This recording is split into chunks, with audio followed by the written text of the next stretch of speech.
बलात्कार पीडित 17 वर्षीय अल्पवयीन मुलीने आत्महत्या केली। ही थरारक घटना गिट्टी खदान पोलीस ठाण्याच्या हद्दीत घडली।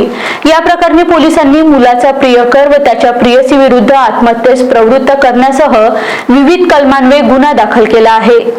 17 वर्षाच्या अल्पवयीन मुलीला एका तरुणाने प्रेमाच्या जाळ्यात अडकवले। तो तिचे लैंगिक शोषण करीत होता। दरम्यान पीडितेला तरुणाचे दुसऱ्या एका मुलीशी आधीपासून प्रेमसंबंध असल्याचं समजलं। पीडितेने जाब विचारला असता तरुणाने आधी तिची समजूत घालण्याचा प्रयत्न केला आणि नंतर प्रेयसीसोबत मिळून पीडितेचा छळ सुरू केला। अखेर तणावात येऊन पीडितेने गळफास लावला आणि आत्महत्या केली। पोलिसांनी गुन्हा नोंदवून आरोपी प्रियकर पवन टेकाम 20 वर्ष आणि त्याची प्रेयसी दोघांही विरुद्ध गुन्हा नोंदविला आहे। आत्महत्येपूर्वी अल्पवयीन मुलीने एक सुसाईड नोट लिहून ठेवली होती। त्यात तिने लिहिले होते की मम्मी पप्पा, मी तुमच्यावर खूप प्रेम करते। पवनने माझा वापर केला, माझे शारीरिक शोषण केले। त्याच्या प्रेयसीनेही माझा मानसिक छळ केला। 2 महिन्यात तिला सोडतो व कायमचा तुझ्यासोबत राहतो असे त्याने सांगितले होते।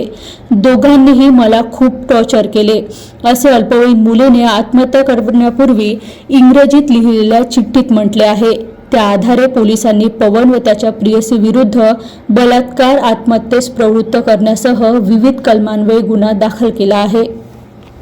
उसमें सुसाइड नोट भी मिली है हमको। सुसाइड किया है वो लड़की ने, जो कि 17 साल की है।